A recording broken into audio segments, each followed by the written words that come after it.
Wow. Great. All right. I think I'm going to go ahead and get us started here. Okay. Yeah. We can let people load in as we go. Yeah. Listen, my name is Kyle Constable. A few of you know me, but most of you don't. I came on board with CT Mirror in January. I am the new manager of membership and audience development, which is a really long-winded way of saying I plan events like this and I run the social media accounts for the Mirror. So when you see a typo on Facebook or Twitter, you now know who is responsible. So hi, everybody. We're really, really excited to have you here tonight. I would be remiss not to acknowledge the outside world right at the outset here. We are surrounded by unprecedented tragedy in my lifetime and most of our lifetimes here. I don't know that many other folks who are on this call have seen anything like this. And it's in times like this that gathering together is more important than ever. And when we're in a scenario where we can't physically gather together, having gatherings like this, it's irreplaceable. This is what we need right now, I think, and just to be with one another, to ask each other some questions, but more importantly, to pour one out and have a good time. Because I think it is possible still to have a good time with good company in the midst of this crisis. So all of that being said, I just wanted to make a brief announcement about CT Mirror membership. First off, thank all of you for supporting CT Mirror. We would not be here today without you, period. We are a member-driven institution, news institution. We just, without you, we're not here today. And so we're incredibly thankful. And part of that is going to be organizing more events like this over the course of the year. This is supposed to be the inaugural event of our new membership event series.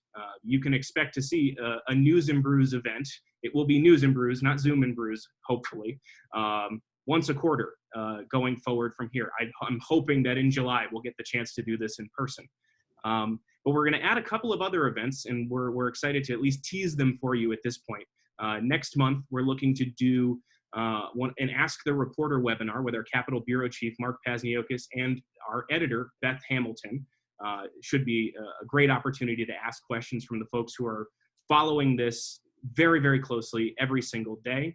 And then in June, we're looking to do what we're calling a coffee conversation, with the subject of this coffee conversation being this lost year of education for so many students and the impact that it's going to have. And that is going to be anchored by our education reporter, Jacqueline Rabe Thomas. So we're really excited about these, and we'll have some more information for you soon.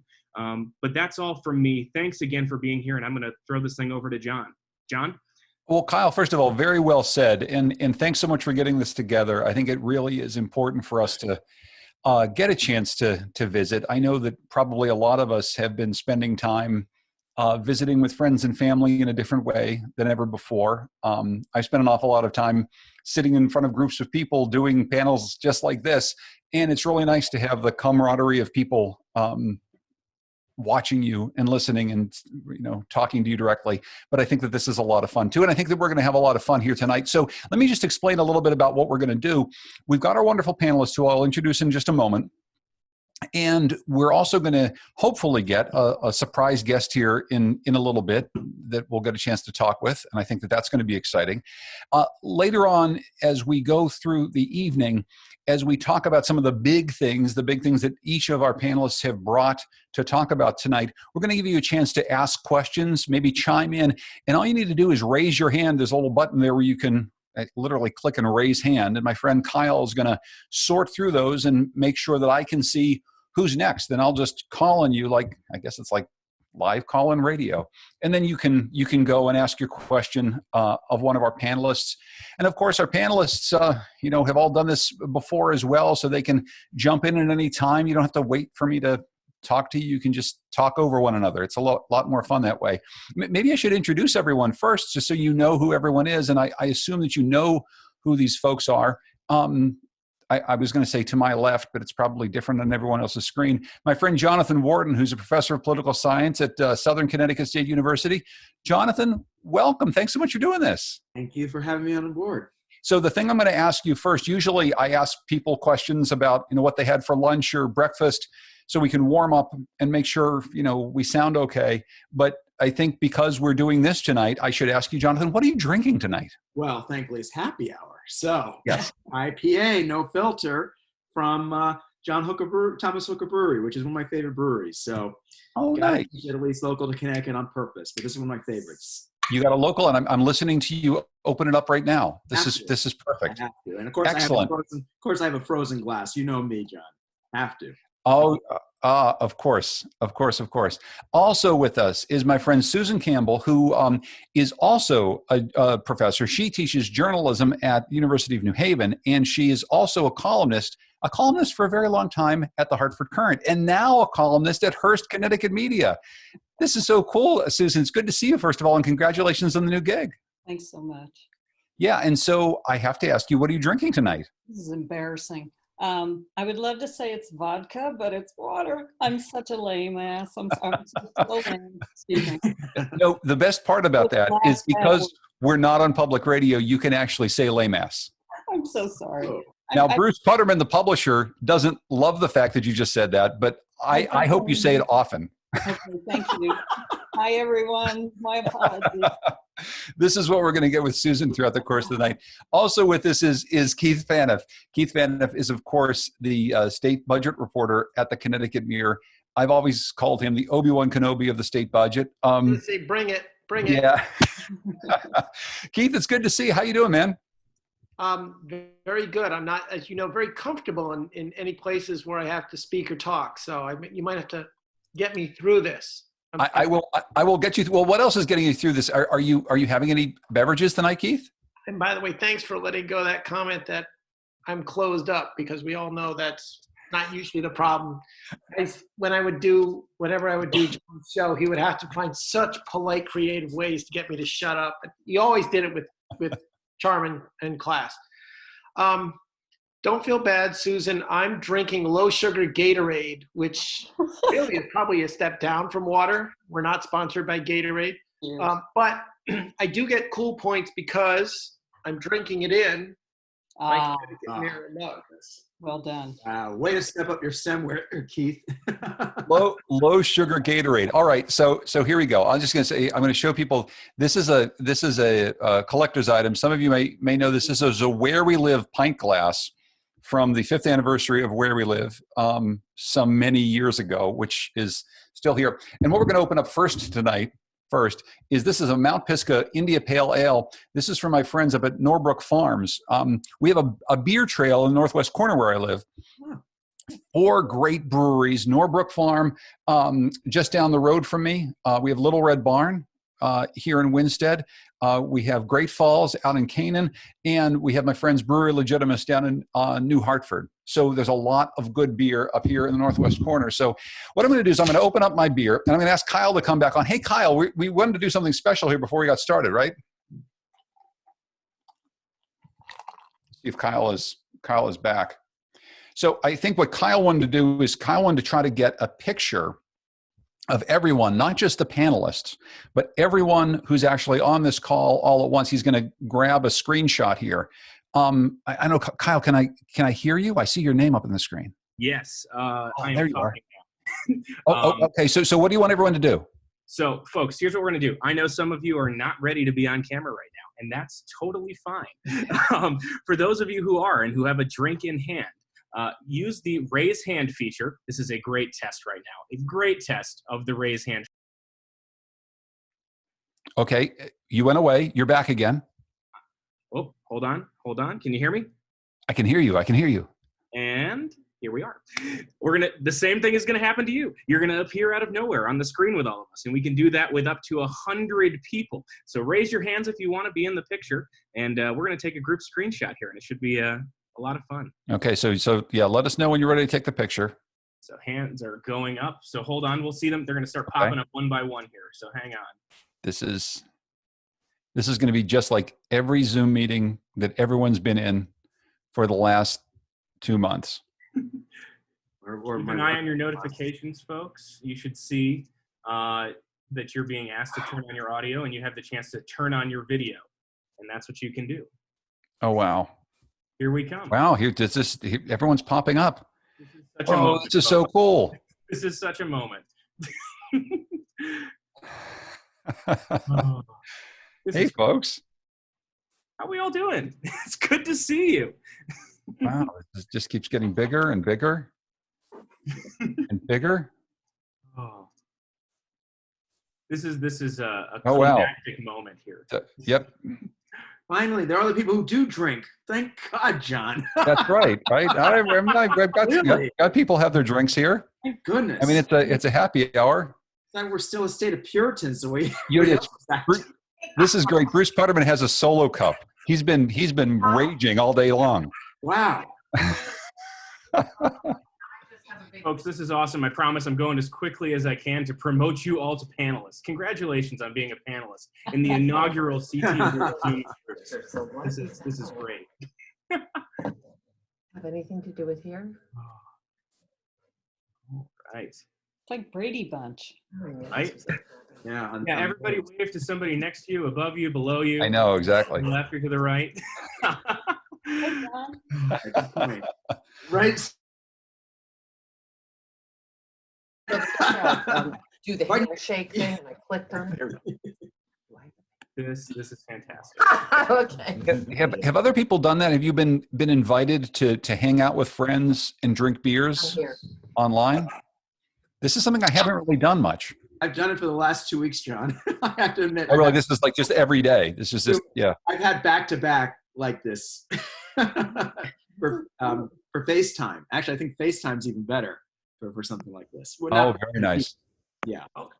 And the governor is here now as well. So I'm going to bring the governor on as a panelist. He's going to be somewhere in the mix here. So this is great. Good. Well, good. Lamont, it is great to have you. We're going to get to you in a second here, but we're doing a group screenshot of everyone holding up their drinks. I've got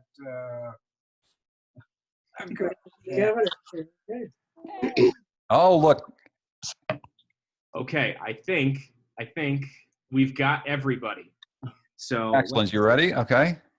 everybody, Everyone hold up your beverage of choice, or here we go. Here we go. This is great, folks. Hold on, I'm going to rotate into some other folks. I can only do so many at a time here, so I'm going to try to rotate through. It's good that we got such a big crowd. You can't ever fit everyone in the same place. Right. Good. All right, and on to the third screen. Yeah, we've got 3 screens of people holding up their Whoa, drinks. this is great. Awesome. Hey, thanks, everybody. You can go ahead and Excellent. check your Cheers. cameras Cheers. off. Cheers. Yes. Salute. Cheers. So I'll tell you what, we introduced our panelists, and we're going to get to them in just a moment. But since Governor Lamont was good enough to join us for a couple minutes, let's go to you. First of all, Governor, thanks so much for being here. I really appreciate it. And just because we're at a stay-at-home doesn't mean you can't go out and get razor blades on occasion, Dan. You guys see Saturday Night Live this weekend? Because they did the whole thing remotely on a screen that looked just like this. Yeah. It's kind of amazing what we can do. Are you having all your meetings like this too, Governor? I think we can lease out the Capitol building. Just make this a virtual town meeting for the legislature. Well, I love it. What would you like me to do? Would you like me to give you an update, or? Well, here's. I know that you had a couple words maybe to say, just to share with us as we started. So I'll turn over the floor to you for a couple minutes. Sure. I'll just say I sort of see 2 contrasting things happening in the state right now. As I look at hospitalizations, people being admitted to hospitals, which I think is probably the best indicator, the best metric of what's going on in terms of the spread of this virus, it is increasing. And it's going up. And it's going up in Fairfield County, it's going up in New Haven, and it's going up quite a bit in Hartford. And we are sort of a bit of a tale of 2 states, though, because in other parts of the state, the infection rate and the hospitalization is very low. So for me, what I'm trying to do is a small state also try and strike the right balance in terms of what is the response going forward. As you saw in, I think it was Michigan today, Lansing, Michigan, there are lots of protests saying, unlock me, let me be free. I was sort of amused that the governor there, cut down on the ability to buy gardening equipment. And one of the protests was we can smoke grass, but we can't mow the grass in Michigan. as a sort of an example of the frustration. And here in the state, you know, we've got petitions going around. The salon said, let's open up now. So what I'm doing, you know, launching tomorrow formally is our back to work or open up Connecticut strategy. And I've got Ingenuity, who a lot of you know from Pepsi, and she's our sort of representative to the business community, large and small, by the way, since it's mainly the small business that I'm particularly hit. And Albert Coe, who's probably the leading epidemiologist and infectious disease guy at Yale. We put together a network of, I don't know, 50 different specialists on both sides of that. And what we're trying to do is get people to focus on May 20th, since that's the date I said I'm not going to open up schools and probably not small businesses before then. And what will we know between now and then that gives us information we need? I mean, we'll have a lot of testing done by then, and Co can tell you what that means. And hopefully we'll finally have our supply of you know, gowns and masks, what that means in terms of getting people in the service industry back. And that will give us a green light in terms of what and how we can open things safely. And the other big date, Keith Phaneuf, I've got in my head is July 1, because that's a date where a lot of the great fiscal support they're giving us really starts running dry. And what that means in terms of whether it's going to be a new supplemental coming out of the feds, or are we at that point in a place where we can say we've really got our economy moving. And it's too early to say right now, but that's the strategy I've laid out for our group as we present it tomorrow. How much is the conversations with other states, neighboring states, how much impact is that having on some of the decisions you're making when it comes to small businesses opening up? Because obviously you're working very closely with Massachusetts and New York and the other surrounding states in a way that honestly isn't happening all over the country. I think a lot of people are giving you credit for that. But are you going to be making decisions on what small businesses are able to open when, based on your experts' advice or the experts' advice that is coming out of New York or some other state?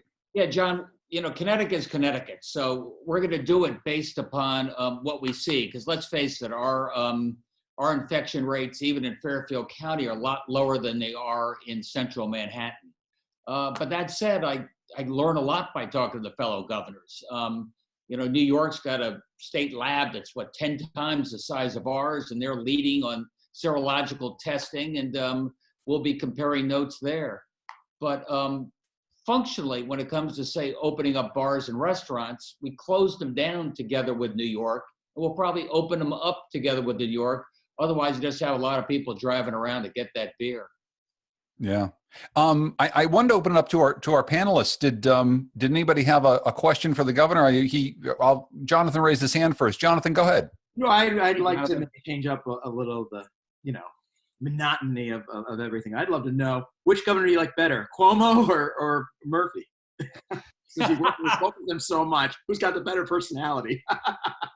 Well, let's say New York is bigger and they're adjacent to me, and Cuomo may be watching. So that may influence my answer. So you're more scared of Cuomo than Murphy. Next. Yeah, next. I know. Susan, how about you? You have a question for the governor? I'm trying to figure out when everybody sleeps. I'm so impressed with the economic advisory board that you've assembled, but seriously, when do you process everything that's coming to you? And I ask that as a reporter trying to process the little corner of information I have. That's a really good question. I've never had less time to digest and think about all the amazing input that really brilliant people are giving me. And this is a subject, I'm a sociology major who focused on history. So all of a sudden I just learned to pronounce hydroxychloroquine. That thing. You're doing it better than the president is. So, but that said, I spend at least a few hours every day working with my advisors and getting a chance to think and digest about what they're explaining to me, and then how I present that to people who are just, some are scared out of their wits and some are ready to go out and party. And My job is to find that common ground, right balance, but at the end of the day, putting public health first and foremost. Thank you. I wanted to actually make a quick comment and then a question for the governor. I'm telling you, you came in so smooth and the jokes were flowing, and I was seriously channeling the Hollywood squares. I wanted to jump in and go, I'll take Ned Lamont for the block.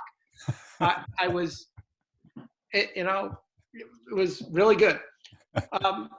I do want to ask you though, I think that the question that I get a lot in emails that people are saying, and there's no easy answer for it, but it's not fiscal, by the way, so you don't have to have Melissa McCaw on speed dial for this one. How do you, or can you even factor in the potential for a second wave? Because I'm amazed at the number of people who'll email me and say, why aren't we reopening yet? And by the way, when we do reopen, I want to be assured that I'll never have to close again. In other words, they want everything. They want to make sure that they're open soon and there's no chance of a second wave, let alone a third. But is that factoring into your discussions and your deliberations, which is the potential, no matter what we do, that we may have to shut down again this fall? It'd be a gut punch. I factor every day, I think about that. And I see that Hong Kong is shutting down bars and restaurants now where they didn't do it in the first wave, you know, given the international travel, and Singapore and South Korea. And they do have the beginnings of what looks like could be the second wave. I remember every day that, you know, 1918 pandemic, misnamed Spanish flu, many more people died in the second wave than died in the first wave. And I care deeply about, you know, confidence and getting people back on their feet. And I know how demoralizing it is being stuck at home and your business shut down and absolutely zero revenues coming in. And that's why you want to get back to work fast. But nothing would be more of a gut punch for the state or this country if we let that second wave engulf us sometime later this summer or early fall. And Keith, you know, some people think I spend too much time talking to my fellow governors in Connecticut. We're our own leaders. Let's do our own thing. But that second wave, like in Hong Kong, it came from overseas travel. You know, we found out in Fairfield County that Metro North and I-95 is the COVID corridor. It just, you know, New York, Westchester County, New Rochelle, remember that, all the way up through. So I cannot think in isolation. And, you know, I never begrudged, you know, Cuomo getting all the gear he needed, because the faster he puts out the fire in New York, the better it's going to be for me, and to a lesser degree, vice versa. Governor, I wanted to ask you a question that someone sent us. We've been asking for questions from our reading audience on the Mirror site, and a lot of people have been writing about the status of prisoners in Connecticut's prisons. And we got this letter from Sharon, and she says, I'm not sure if someone can help me. Her husband, Jorge, is an inmate in Connecticut, but she lives in North Carolina. What she's hearing is, she says that they might release low-level prisoners.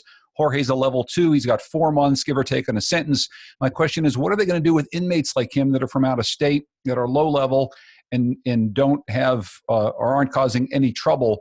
As you know, we now have in the hundreds of inmates and correctional officers who have tested positive for coronavirus.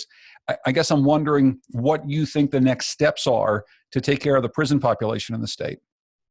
Yeah, I can tell you, Roland Cook and his team are doing the risk assessment on everybody there, especially those that are closest to being allowed to get out, especially those that are maybe older and the most vulnerable. You know, I know there's some temptation, and I've got folks protesting in front of my residence here every few days, you know, let them out. And I appreciate more than anybody that all these congested environments, be it the correctional facilities, be it the homeless shelters, be it the nursing, are just petri dishes. That said, I think we've done a reasonably good job because the population is at the lowest level in a generation or so. We do have a lot of extra capacity there. We can get people higher health care. We can recirculate the air. We can get them often. They'll be in better position to heal or stay safe there than if they get out. But that said, we're letting everybody out we can. In the case of the first guy that died, we had tried to get him out of there, and we just couldn't find a place to place him, be it family or some other safe quarters. So while we have 800 fewer folks in corrections today than we had just 2 months ago, a lot of it because we're not having people go in, as you read in, I think, the Mirror. I think we're doing everything we can to decongest all those areas, including corrections. Yeah. I think we maybe have time before the governor has to go for another question from our panelists. Anybody want to weigh in real quick?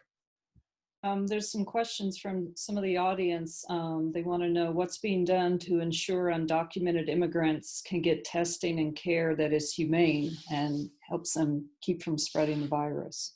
Yeah, we did that under an executive order, I can't remember when, which is very clear. Okay. Everybody, including the undocumented, your testing, your treatment is covered.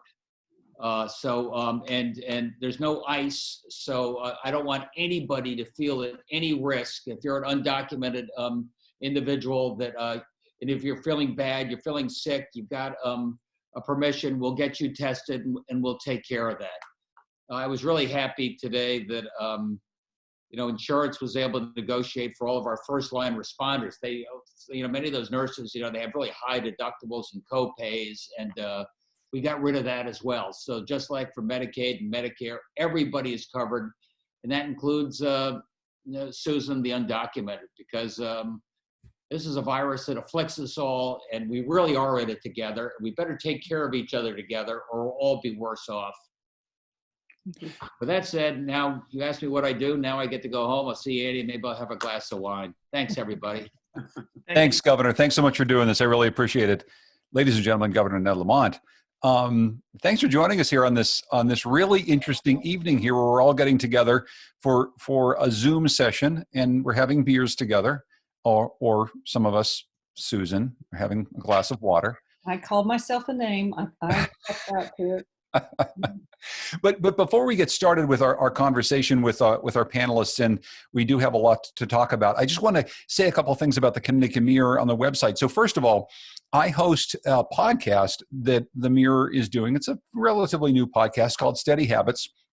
I don't know if all of you have subscribed to this so far. If you haven't, I encourage you to do it. There's a lot of ways to subscribe to your podcast. First of all, you can just go to steadyhabits.org, or you can go to the Connecticut Mirror site and look for a little tiny block with my face on it, and you can click through that and you can subscribe that way, or just subscribe wherever you get your podcasts. Lots of interesting conversations. We're hoping to have one maybe as soon as tomorrow with Susan Byswitz, the Lieutenant Governor, who's been working very hard on the census, which is something that Governor Lamont put her in charge of. And the census is already a very hard thing to do and a very important thing for Connecticut. And Connecticut's doing pretty well compared to other states, but it's pretty far behind. So she talks a lot about that, and also about the elections coming up and whether or not we're going to have more mail-in voting. So that's something we talk about on the website.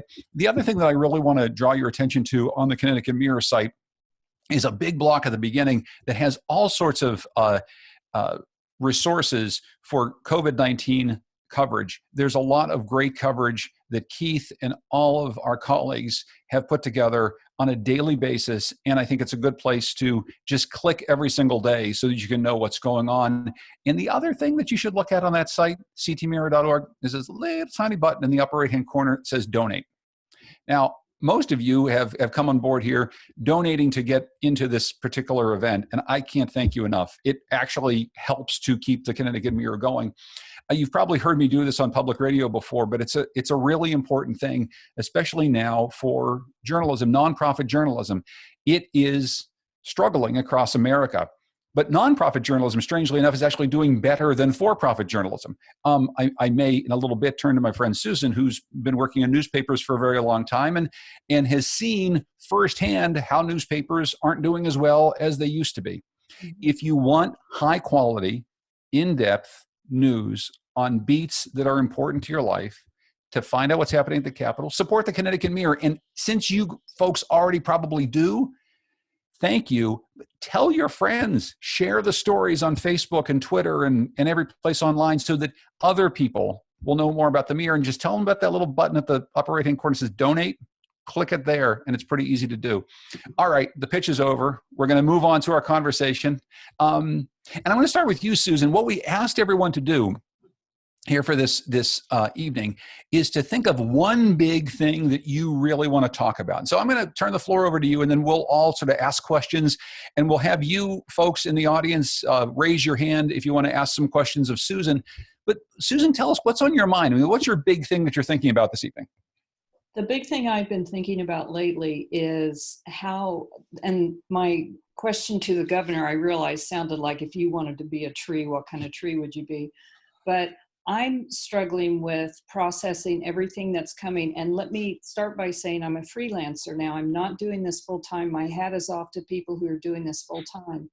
But just as an example, the first thing I wrote about the coronavirus was in early March for Connecticut Health Investigative Team, another nonprofit, chit.org.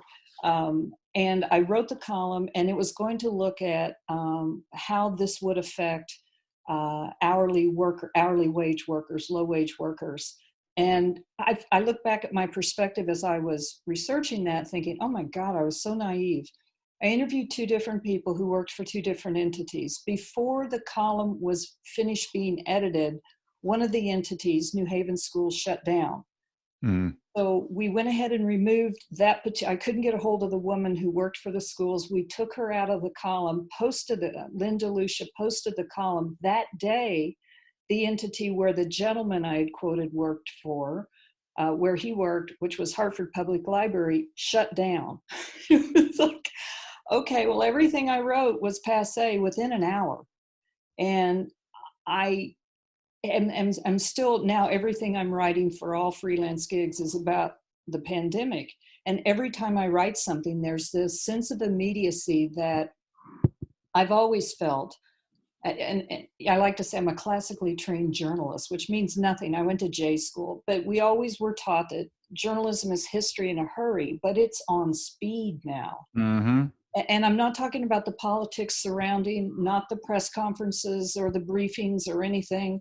Whatever you're listening to, it's the science that's accompanying all of this. And the fact that this is what we know this morning, so let's report on this. By the afternoon, that could change significantly. And the last thing I'll say, and I'd love to have everyone talk about this, think about how the pandemic was covered in the beginning, how it was reported. It was something horrible going on in China. And then it was something that seemed to affect older men with pre-existing medical conditions. And then it was, oh, no, wait, it's women as well. And then it was, oh, wow, here's a 30-year-old. But the children are okay. And then it was, no, actually, and at this point, there's so much we don't know. And so much seems like it's built on sand. And I am so nervous every time I turn something in and I'm scanning to see what has changed. If this doesn't go up online immediately, am I being inaccurate? How long do we need to keep updating this story, or do we just pull it down and report something brand new? And it makes me nervous, and it makes me realize I should have minored in science. But that's the thing. Even if you minored in science, scientists are facing exactly the same thing. Yeah. And the thing that luckily I think that we're learning about science and scientists through all this, right, is what scientists do is when new information comes in that refutes the thing that they said earlier, scientists get on and stand up and say, that's not the way it is anymore. We learned something. And it's funny, and people like to make fun of journalists because here's a story on Thursday that says you should eat gravel, it will extend your life. And then next Tuesday, there's a study that comes out that says, oh my God, don't eat gravel, it'll kill you. And everyone says, well, which is it? Well, this is what we know now. And I've never been more acutely aware of that as I am right now. This is what we know today. I need to check Twitter because something new has happened. And that's, for people who are doing this full time, for the full-time journalists, my hat is off to you. I do not know how you do it. Before I turn over to Keith, because I really want to hear how you're dealing with this, Keith, I would just say, Susan, that gravel diet I read about, terrible idea. I made that Worst diet ever. Ever. You're right. Yeah. So Keith, I mean, you're dealing with the same thing. How are you coping with this issue that Susan's talking about? Yeah, I want to point out too, after that gravel, I was thinking drinking water is not looking so bad anymore, is it? Exactly. Cheers. A low sugar Gatorade's looking pretty I don't good. know why it was gravel. I made the whole thing up. I apologize. I'm not that creative.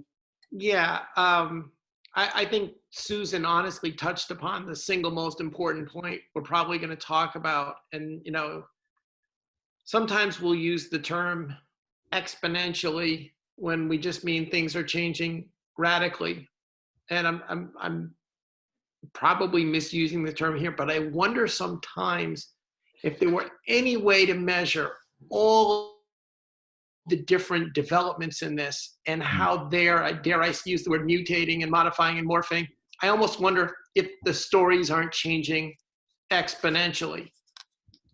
When I thought about the one big thing, and I called John today and just chatted with him about a little, I mean, for me, because of my interests, I've really tried to wonder how far down, not just the fiscal, but the economic rabbit hole we're going to go. And it's frustrating to me as someone who's been a journalist for 3 decades and have about 23 state budgets leaking out of my ears.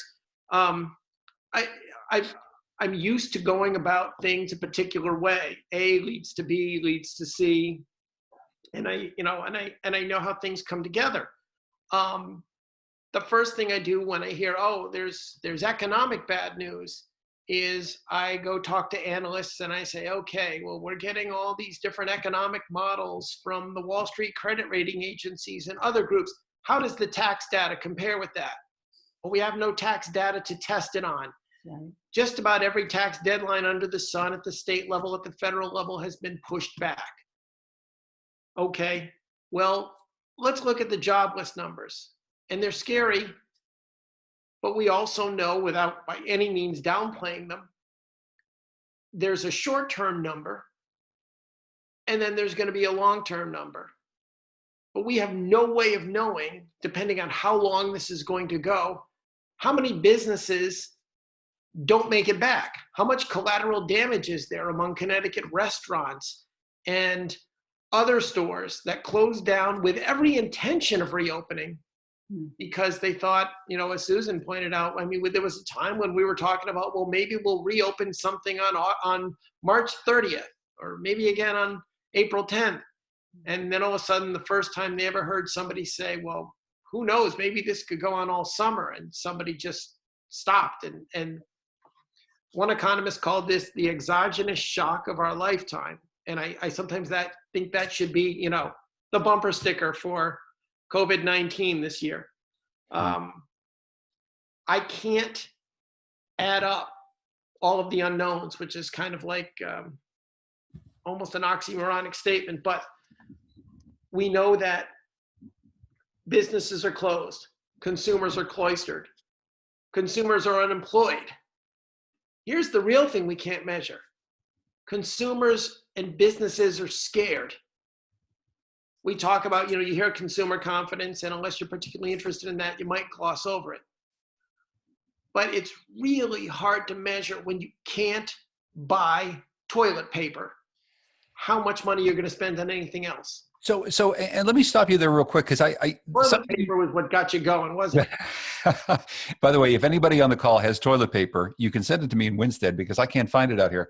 Iverton, I could use. We have paper towels we're willing to barter with. I'm sorry if we want to turn this into a totally different type of trading website. Yeah, that's it. It'll just be a swap meet.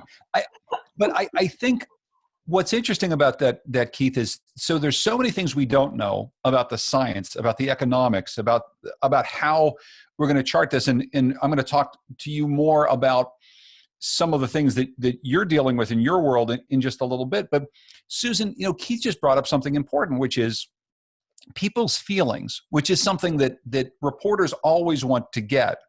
Sometimes we think it's a little squishy. Columnists, of course, love this, and you want to get into it. Talk show hosts want to know how people are feeling about things. But right now, how people are feeling about things, I think, might actually be more important than at any time in my life. And are you sensing that, Susan? Like the idea that people's visceral reaction to this stuff that's happening actually is going to have a big impact on how we get out of it or don't.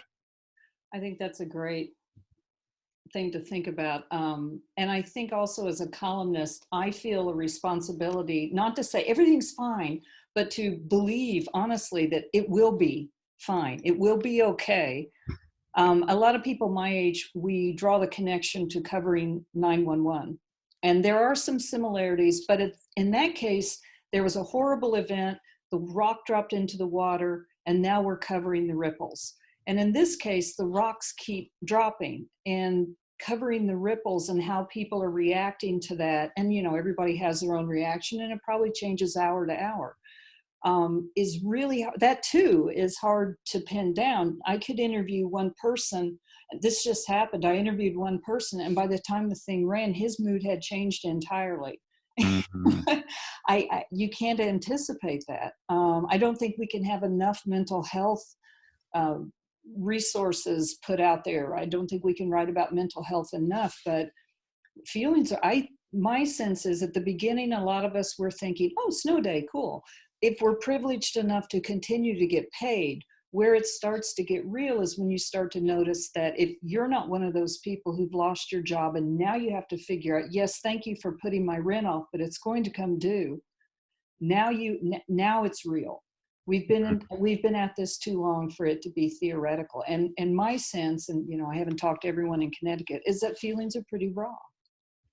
So Jonathan, somebody on the chat field said, rightly, that as Susan was talking about the impact on journalism is the first draft of history, right? And so you have the advantage as a political science professor of being able to look back and say, some sort of historical context. This thing that we're living through right now, I do have to deal with it now, but I also have to think about how it fits into all of history. Mm-hmm. So Jonathan, how does this fit into history? I mean, we're moving so fast. Things are changing so quickly that Susan's, column's dead by the time she writes it.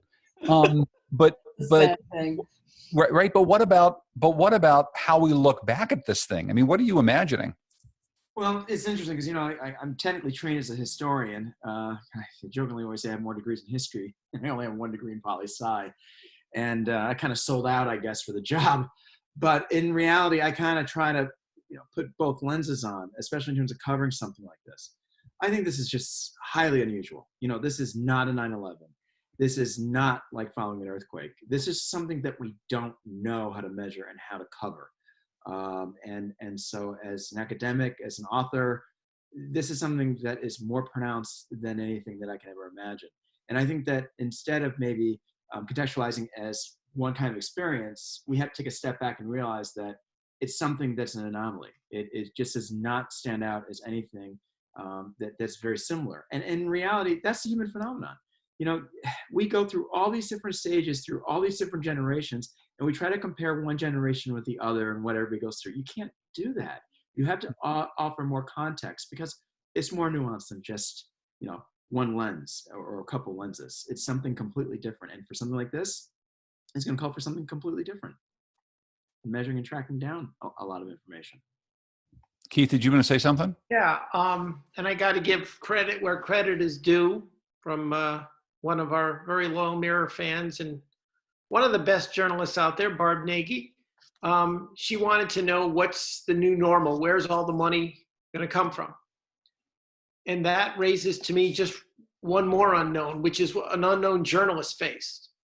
When is the right time to write a story? If you ask me now, I would say at some point, I don't know when, but at some point, and I'll just speak for Connecticut, not for us as the nation, although I think it's true there as well. Governor Lamont and the General Assembly are going to have a landmark debate like they never anticipated on wealth inequality and the state's long-term liabilities. We've put off as the state for a long time really having a debate specifically who's going to pay for the fiscal irresponsibility of the past. Well, what this crisis is doing is taking a lot of people who've been sort of picking up a share of that cost while they've been living on the bubble, amassing too much medical debt or higher education debt or credit card debt or living paycheck to paycheck. And all of a sudden, a large group of taxpayers are just not going to be able to shoulder even the portion of the burden that they've been shouldering now. So when people say to me, who's going to pay that? Are we going to raise taxes? Don't kid yourself and think we're just going to cut spending. At some point, and I don't know when, we as journalists have to write that. But I guess where I'm rambling on here is, I know right now when, sadly, unfortunately, the headlines are still being dominated by the number of people passing away, it's not the right time. And the question is, when is it? When the audience is ready to capture it. But it's still insightful and it's still timely. And that's a hard question to answer. We'll go ahead, Susan. Yeah. I'm sorry. Christine Palm, who's my state rep, just put something up. It's on Budget Current about this very thing. And I've heard this conversation, and you make a good point, Keith. When can we, it's like after a school shooting, okay, now can we talk about gun safety?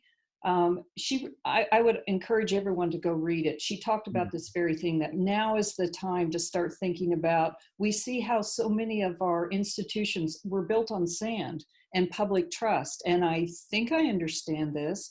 And then you pull the rug out from under people. And in what is relatively a short period of time, look at all the people who are struggling. So now can we talk about our economic system? Can we talk about medical debt? Can we talk about just the way we run everything, and how do we start? Are we, Jonathan, do you think we're any more ready to talk about that, though, than we were before all this started? I mean, those are exactly the sorts of things that we just avoided talking about, right? We're going to go to every other topic possible before we talk about the real structural inequality problems in America that might fall apart if things go really sideways. And then what happens? Oh my God, things go completely sideways, and who gets hurt? All the folks who, of course, we knew were going to get hurt, along with everybody else. I mean, do you get a sense that this changes anything in terms of the way that we might approach these problems or these issues in the future? You'd think it would be a big wake-up call to address some of these inequalities and concerns that are not just in Connecticut, but even in America. One thing that kind of stood out in my mind was what is going on in many states in the Midwest and even the South, that we just have a higher proportional rate of African Americans dying, for example, of coronavirus. And that really speaks towards public health issues in many minority communities. And it's just amazing, that New York Times study that came out, that you have 40 to 70% of deaths of African Americans in a number of states, especially in Louisiana and Michigan and in so many other states. And yet you would think that, again, that would be a big wake-up call, a reminder that, hey, this is a big issue. There are disparities that do exist. And yet, what's the response? And I'm not just saying from the federal government. I'm not even saying so much from the state government or local government. I'm just saying from really voters, taxpayers, saying, look, these are priority issues that we should be concerned about. We should be concerned about, incarceration issues right now, as we're facing right now in Connecticut. We should be concerned about what's going to happen now with our state economy. We were already in the hole to begin with before this even began. So going back to Susan's point, obviously, and there are all these issues that have been kind of seething, at least underneath, and yet we're more concerned about what the Kardashians are doing, or we're more concerned about what Trump is going to do next. What about what is going on right now in terms of what is taking place even in our own backyards? I think that's really got to be a bigger wake-up call for not just Americans, but for people in Connecticut, for God's sake. I would hope that more people would be concerned about what's going on in their own neighborhoods and what is going on at the state level as it relates to financial and certainly social and all these other issues that we should be consumed by instead. I just want to remind people, so the way this works now, and we can open up the floor here, raise your hand, press the little raise your hand button, and Kyle will help to get you into the queue here, however this is going to work. I have no idea how this is going to look whenever Kyle gets somebody ready to ask a question. A lot of you have been putting really great questions in the chat field, and I just want to say that a couple people have actually said to your points, Susan, you started with not knowing how quickly the science is moving. Science, of course, radically underfunded in this country compared to other, we'll call developed countries. And that's another thing that we might have to have a little bit of a reckoning with, right? The way in which we think about, talk about, and fund specifically science is a really big point moving forward if our world is going to be so defined by by health and science in a freaking little, virus. I couldn't agree more. And I think about, to Jonathan's point, as he was talking, I remember watching the videos out of Hurricane Katrina and noticing, and sometimes it takes a stick over my head, oh my God, there's so many people of color wading waist deep out of the Ninth Ward. Let me think about that. And for a brief moment, I thought, okay, now journalists will cover poverty different. And we did for about an hour. Now we're going to start looking at intersections and talk about that. And I don't even think we use the word intersections. And we did, but it was such a brief time. And I do wonder, when is it, I consider partly my job to get people to start talking about this. How do I do that? I think that we have a question from Rose. Hi, Rose, are you there? Oh, here we go. Rose. That's Kathy. And you got a nice background too. That's Kathy. That's Kathy Flaherty. Hi, Oh. Kathy. Hi, John. Oh, hi, Kathy. How are you? I am well. How are you? Oh, good. Good to see you. Good to see you. So what's on your mind? My question is something that I had emailed Kyle yesterday. I am the executive director of a nonprofit, Connecticut Legal Rights Project, and I've had to keep people out of work. I'm worried about when I, as an employer, can safely allow my people to come back to the office. And once Demas lets us regularly meet with clients, how will I know it's actually safe for any of us to do that? And also need to put in a word, we really need to talk more about what's happening in our state operated facilities. Anybody want to tackle it? And by the way, just so you know, I think what happened is Rose put down her hand, like digitally put down her hand after raising her hand. And so we clicked Rose, and then Kathy came up next. So I'm glad that you're there, Kathy. Anybody have any thoughts on what Kathy had to say? I'll take a stab if nobody minds. I think, unfortunately, in the not too distant future, something's going to have to change with the nonprofits. Believe it or not, right now, all of our nonprofit social service providers don't even meet the classification that the governor spelled out in his executive orders for an essential business. So, and that's not about saying necessarily that their working conditions shouldn't change. We call restaurants essential business, but we don't have dine-in.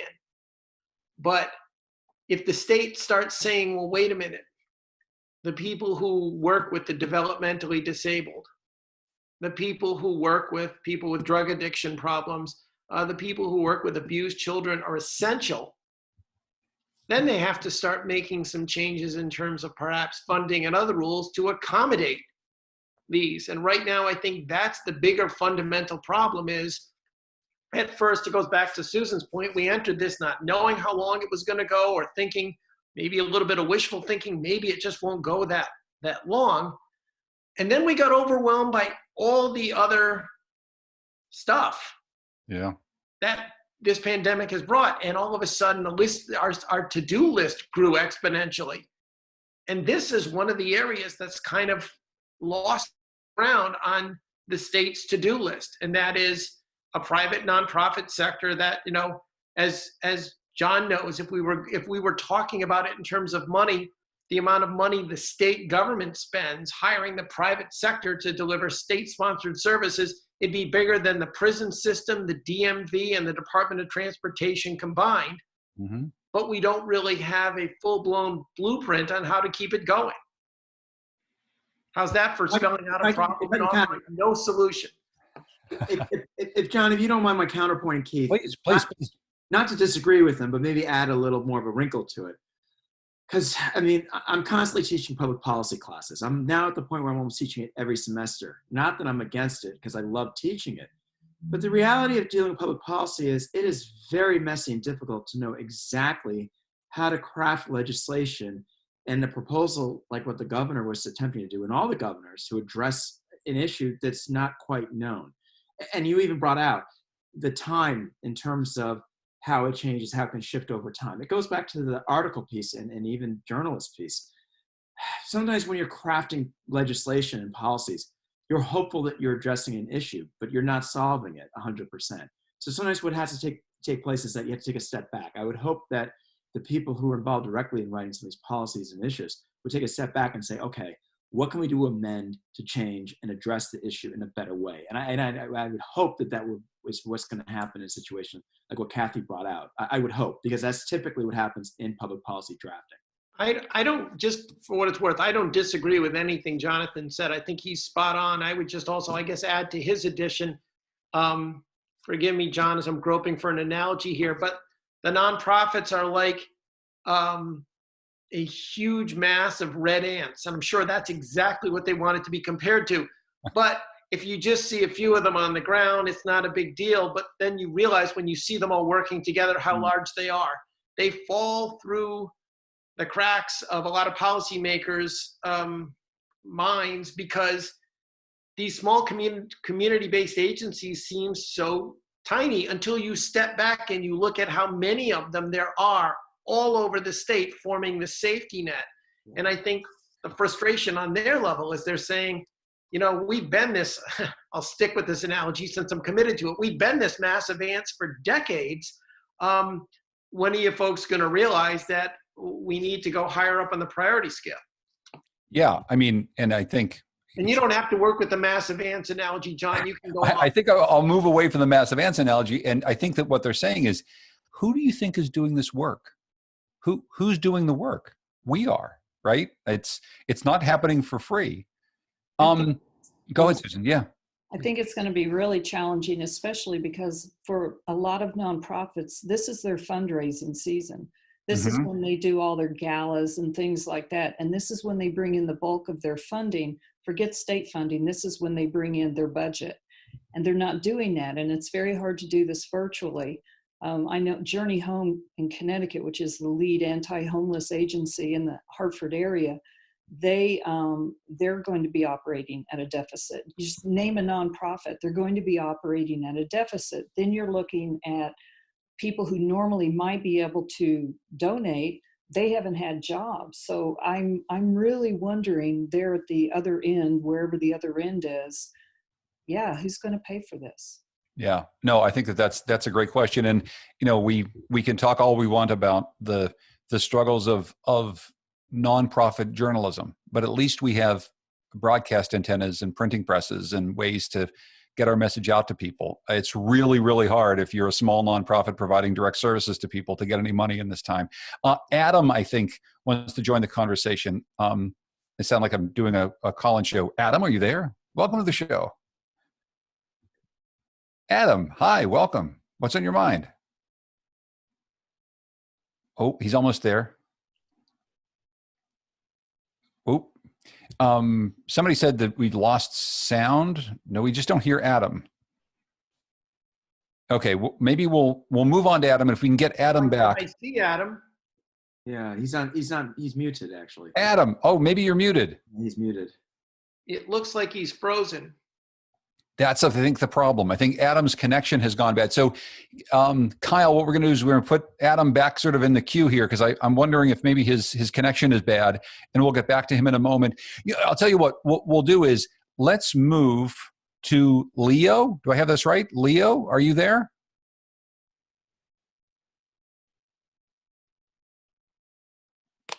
This is like doing a call-in radio show in slow motion. It's awesome. This is fantastic. I just like everyone's looking at the screen, waiting. Leo? Sorry, it's so dark. The minute you let me in, it just froze and locked out. So no, that's fine. Good to see you. How you doing? So my name is Leo Pellerin. I am the CIO for the United Way of Connecticut. We provide 2-on-1 services to the state. We're a nonprofit as well. And first of all, I want to say I really appreciate the comments from Keith and Susan, right? So one of the things that this provoked is what's going to happen next, right? So what is going to happen when all the dust settles and some of these nonprofits are non-operational anymore? And I kind of worry about that. But my question pertains to a little bit thinking forward as to what do you think the response is going to be from all of these agencies, and what do you think the state is going to do to ensure this doesn't happen again? I'm trying to think forward. That's a great question. Who wants to tackle that? It's a great question, Leo. When you say to make sure this doesn't happen again, Are you talking about from a public health standpoint what the state is doing? Well, let me give you one example, Keith, right? So one of the examples is we're funded by the state of Connecticut. There's no mechanism in place to ensure that we can respond to something like this, right? So typically in 211, we will respond to it, throwing everything aside, saying we don't care what it costs, but there is no mechanism to say during a pandemic, we need to do this and we need funding, honestly, attached to that.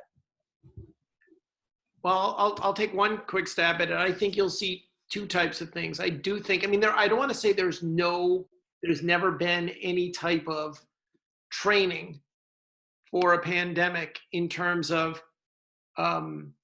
first responders and exercises. There have been. To me, the real training that you do, which is in terms of being able to respond financially. I feel so bad going down this rabbit hole, but that's the type of thing that unfortunately the state of Connecticut isn't really prepared right now to just snap its fingers because, one, there are limitations on what states can do amidst a pandemic. Get that.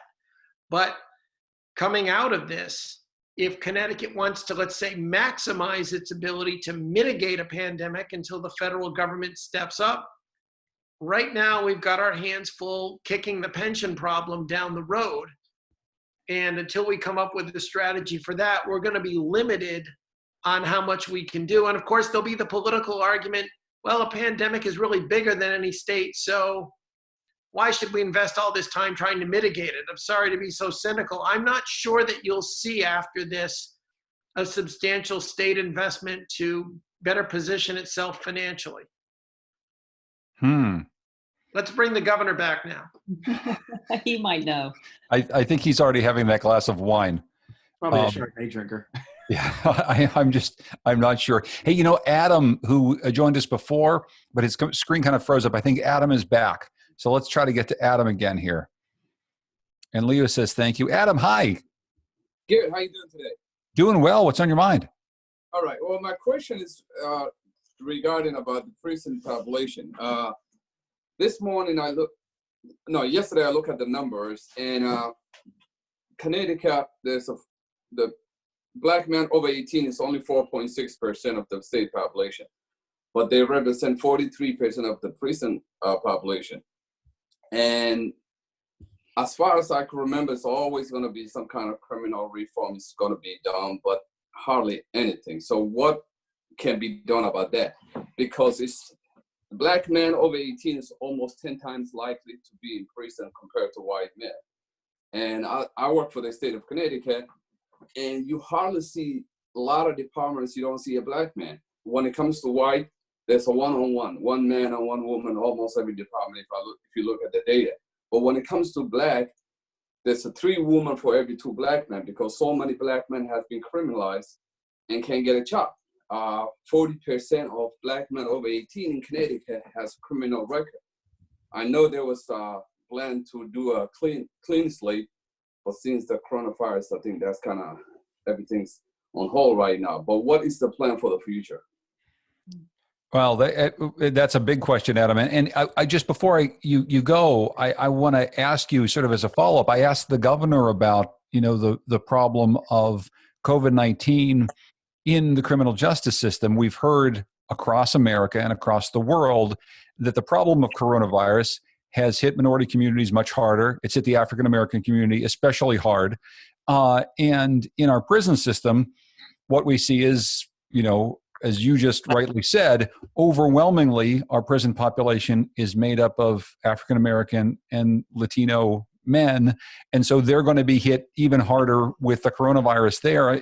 As you think about that problem, is this one of these issues in your mind, Adam, that maybe gets people thinking about just who's in prison right now and why they're in prison for so long, right? Why they're in prison when there's a pandemic. I mean, do you think that this actually galvanizes people to think more about the issue that you're talking about too?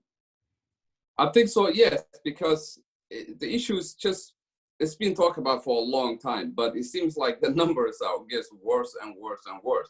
And last year, I was able to get the entire database for all anyone who had convicted of crime in Connecticut, which was a large data. And I'm working with few other people to do the analysis. And it's scary. I mean, 40% of Black men in Connecticut over 18 has a criminal record and cannot get a job, good job. And when you look at a public data like state employees, you can really see that, because you know, there's no other explanation why every other race, when it comes to white, it's one-on-one on a lot of departments. But when it comes to Black, there's a majority of state employees are women.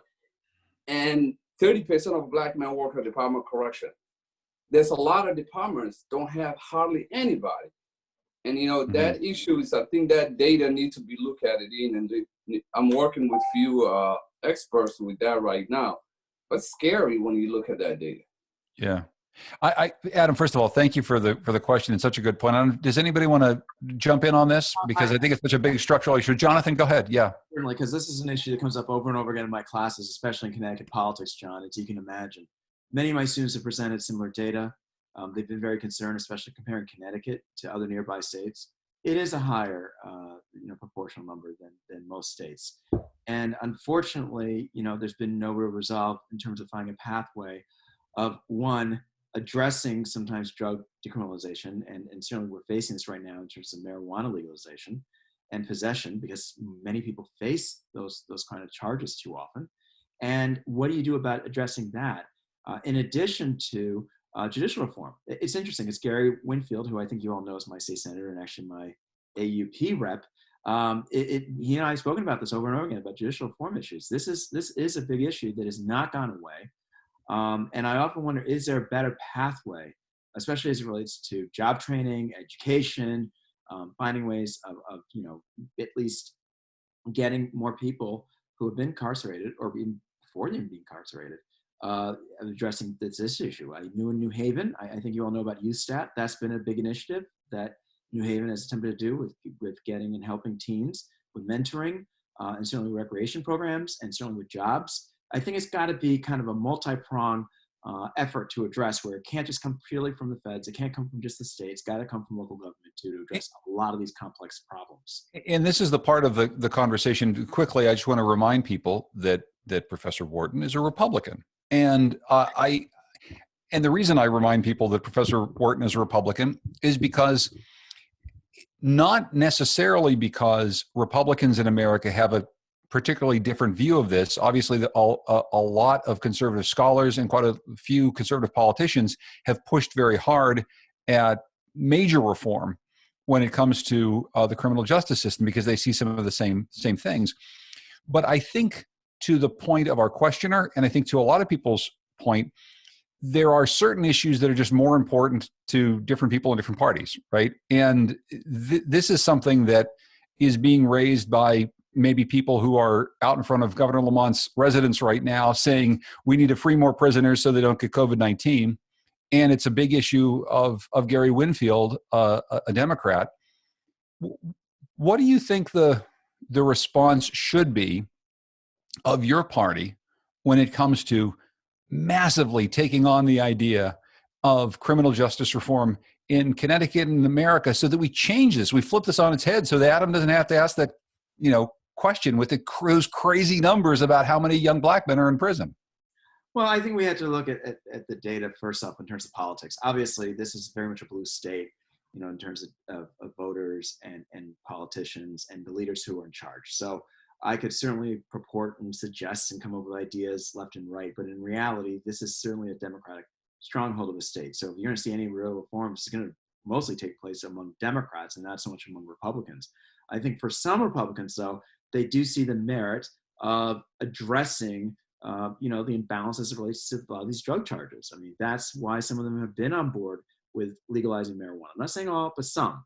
Mm-hmm. And let me say that that's mostly younger people. There's clearly a generation gap when you're looking, and not so much a partisan gap. I mean, It's amazing to see the data, as it's not so much about, the partisanship. But I think there's some Republicans, especially most libertarians, who'd be on board with addressing that issue.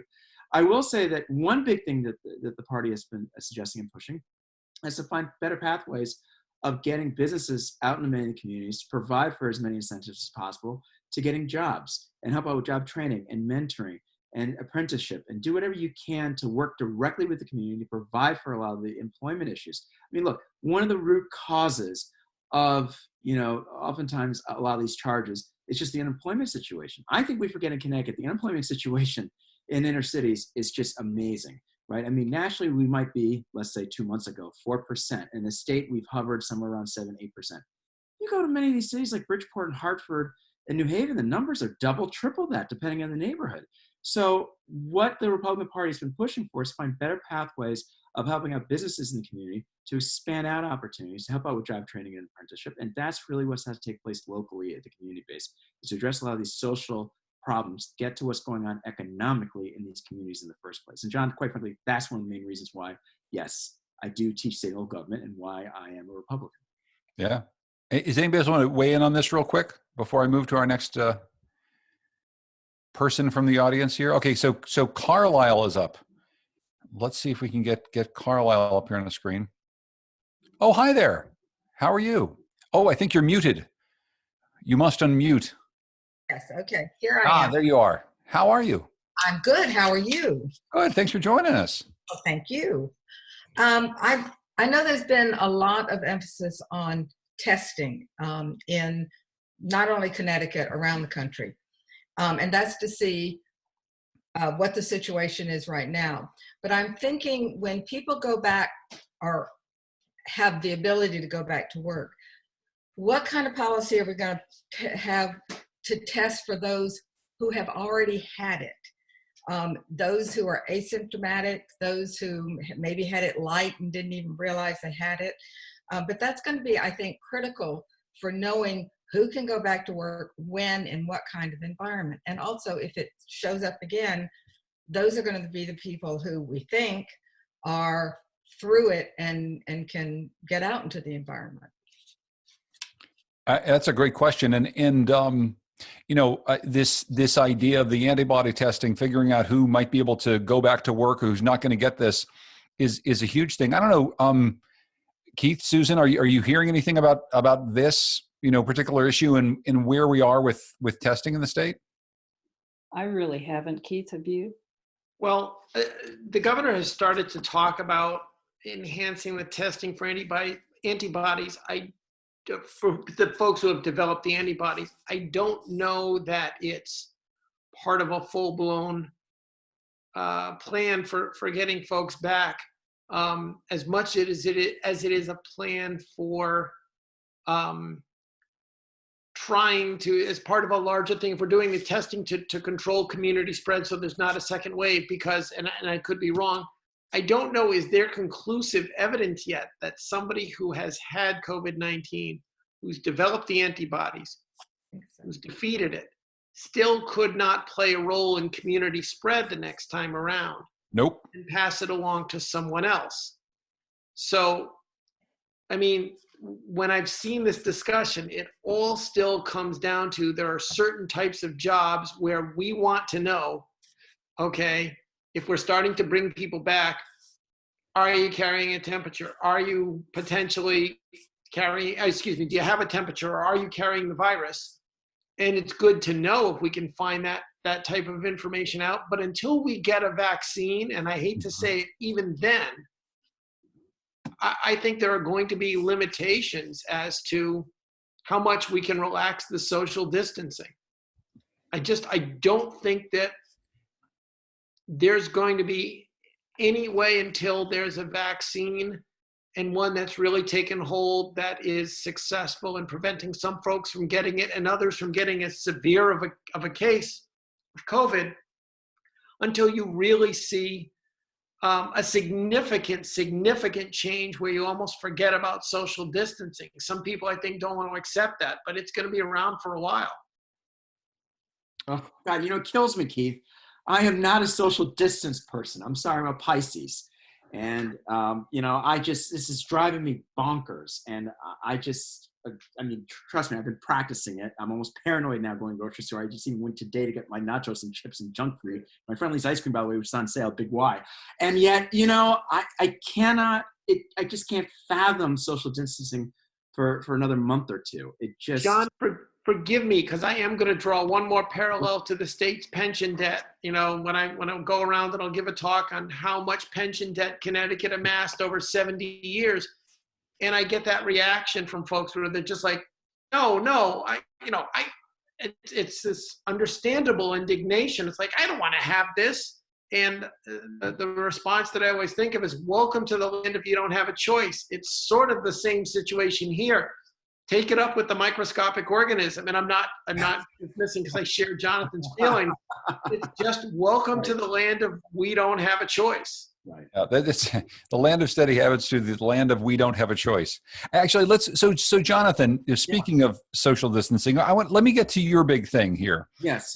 And this is the format of our program tonight. Right. Is we're asking all of our panelists to come up with one big thing. Susan's talked about hers. We've teased Keith's a little bit, and we're going to get more with him. But I want to talk to you about yours, Jonathan, and what exactly you're thinking about more than anything else right now. And I'm going to go turn on a light behind me, by the way, just because it feels like I'm sort of in a dark hole here. I'm going to see if this makes things a little bit better. So get started. Go ahead. No, I got you. No, thank you for that, John. Because actually, Keith kind of brought that out in me. Because, look, I'm an educator first. And I'm proud of it. I'm like at least 4 generations on both sides of my family. How rare is that? And yet, for me, one of my biggest issues is, as an educator, how can you connect better with students when you're doing this distance business? And I get the importance of online education. I even said that in the Connecticut News Junkie piece last month, that this is a critical point for higher ed to face the reality that we are obviously under enrollment and will be for the next 10 years. The statistics are there. But to amend ourselves now and say we have to do this all now fully online, it is very difficult for me to grasp. I mean, I cannot tell you in the last 2 days, even during my virtual office hours, how many students are frustrated with this process of online learning. I mean, I had a student admit to me that, one thing, he needs to contribute more by doing the chat instead of talking, because he does not have the best data service and doesn't come through. He's got problems with his laptop. I had another student who wants to do, instead of just this phone conversation business, of just meeting in person because he's better that way, or talking on the phone instead. So it's really changing the pathways of education. And I can't even imagine what K through 12 is going through. I mean, I really feel more sorry for them. I think for somebody in higher ed, and especially dealing with grad students, I can almost get away with it.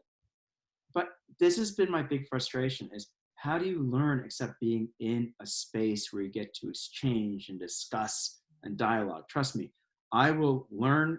Susan, we were discussing this before we even started. I will do Teams. I've learned that, that was quicker than I ever imagined. WebEx drove me up the wall. I already knew Zoom. I'll learn all this. But for students to do this, for educators to do this, this is a big learning curve. And I think many people are sometimes taking this for granted. And by the way, psychologically and socially, I just don't know what to do. I mean, you're dealing with a professor who wanted to purposely teach at a teaching university. I'm proud that I'm teaching at Southern. That's what we're all about. And my office hours are no longer in existence except virtually. I mean, I had 3-hour office hours almost 4 days a week. And I live by that, so I can connect and talk with students about the problems, their issues, their internships and opportunities. And now I have to do everything virtually or on FaceTime or over the phone. It's tough for a lot of students, and it's tough for an educator like me to face that dynamic, that this might be the new reality, not just right now, but in the summer, because we've declared we have to now do this during the summer, and potentially for the fall. And John, I'm sure you've been following what's going on with a lot of universities, that they are talking about doing this for the fall right now, in terms of doing distance learning. Well, yeah, and there's a point about that I want to raise in just a bit, but I want to get Susan's reaction to that, because you're dealing with the same thing, Susan. I mean, how has this affected you in terms of teaching students? Well, today was a slice. I was reading a lot over my spring break. We were told we were going online, and I was trying to figure out how to teach online. I write online classes, so writing the classes that are meant to be online was not a problem. But when it's a writing class or something that really needs, in my mind, more face-to-face time, and everything I was reading was saying, don't try to have a Zoom class at the time of the regular class. Okay, good, I won't. And I ended up sending out an email, and this is an advanced writing class, and these students are mostly juniors and seniors, and they have their work habits down. And I said, look, I'll just be on Zoom at this time if you want to show up. And I'm thinking back to my own college career, no way would I show up. Every one of them showed up. And the class has gone from being an hour, it was a half hour the first time, to an hour and a half. And then afterwards, students want to talk more. Precisely what Jonathan is saying, they're all cooped up in their homes as well. Some of them are having to go out. And I think we should re-examine how we define essential workers. If they're essential, give them masks, give them gloves, make sure they're safe. One student works at Tractor Supply. He's essential. No mask, no glove. Anyway, most of them are cooped up, and they're hungry for their friends and for just to talk to a professor or just to have a professor listen to them. It's been incredible. It's not at all what I expected. It's a lot harder than I expected it would be. And I cannot imagine for the students who don't have a good internet connection, you're done. It's really hard to log on to Zoom if you don't have a good connection. And we've tried to accommodate, listen, I'll just call you and talk to you on the phone. But this again, to Keith's topic, has pointed out the huge inequity of, the students who will put a virtual background behind them, not to be funny, but because they don't want us to see their apartment. That it just breaks my heart. So how's it going? Not well. Thanks. Yeah.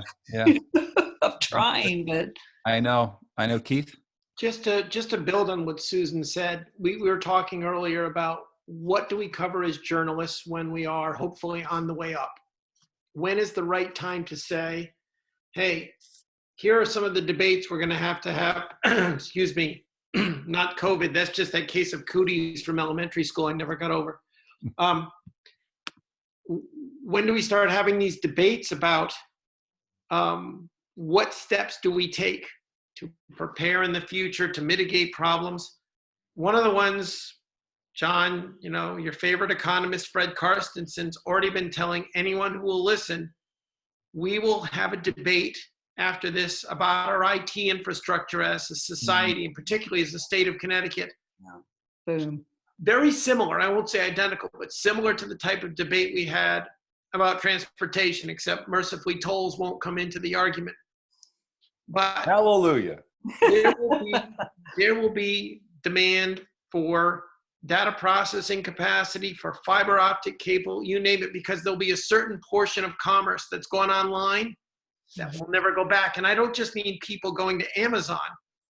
I mean people who've adapted and learned to work with their clients through telecommunications, and they're not going to want to do that. I think there will definitely be pressure on state agencies to increase not necessarily the number of workers working from home, but to ensure that they always have that capacity. You talk about where we'll do drills. Could you run the DMV from home if you had to? That's going to be a whole new discussion. And at some point, we as journalists are going to have to tackle that. Well, and it's amazing the adaptation that people have made already. And the thing I wanted to talk to Jonathan and Susan about around this is the fact is if we spend a semester and a summer semester and maybe a fall semester learning online, we already had small, liberal arts colleges around New England and around America closing because they didn't have enough students or consolidating. There's a real question about whether or not higher education comes back the way it is. Keith, just what you said, companies and also governments spend an awful lot of money on bricks and mortar and buildings in which people can gather. And what if you don't need to spend that money? There's a lot of things that could be potentially good about that. We can disperse people all over the place, and we have to build an IT infrastructure for that.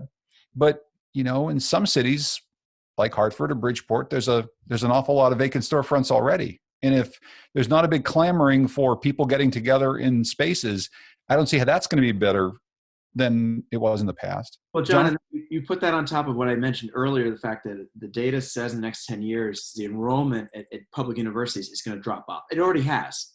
So you're going to face this dynamic with, we have more than a dozen community colleges.